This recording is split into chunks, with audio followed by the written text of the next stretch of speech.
السلام عليكم الدراري، كنتمنى تكونوا بخير. الصحة ديالكم مزيانة، كلشي هو.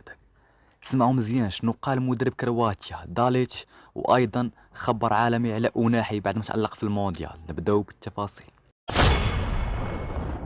اول حاجة قال مدرب كرواتيا قبل لقاء الغد، بحيث قال: مواجهة المغرب ليست مباراة صغيرة بالنسبة لنا، ولكنها نهائي كبير، صراع على المركز الثالث وعلى الميدالية يجب أن نستعد لها بكل ما في الكلمة من معنى.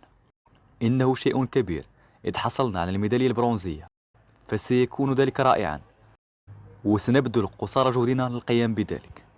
المغرب هو أكبر مفاجأة في المونديال، أخرجوا بلجيكا وإسبانيا والبرتغال ويستحقون كل الاحترام.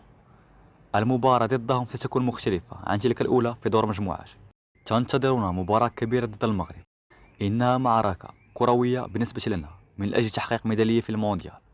نكن أقصى درجة الاحترام للمنتخب المغربي الذي حقق نتائج رائعة وكان أجمل مفاجأة في كأس العالم. أعتقد بأنهم سيفعلون مثلنا غدا ويلعبون بأفضل تشكيلة ممكنة. إنها مباراة كبيرة بالنسبة لكلا الطرفين. وبالنسبة لأوناحي الخوش، حسب وسائل إعلام بريطانية قالت بلي ثلاثة الأندية حاليا مهتمين بهم في إنجلترا، اللي هما ليستر سيتي، وولفرهامبتون، وويست هام. كل شيء باغي يتعاقد معاه، لكن غالبا كنتمنى يمشي لإسبان أو للطاليان. الدوري الانجليزي شويه قاص على المستوى البدني، رغم انه ناحي موهبه كبيره، لكن طبيعه الحال يقدر يخدم عليها ولا مشى لانجلترا. المهم احسن حاجه يدير هي يمشي نادي اكبر من اونجي. هذا ما كان اخوش، كنتمنى نفوزوا غدا ضد كرواتيا ونحصلوا على المركز الثالث. غتكون شي حاجه بزاف ان شاء الله في راسكم.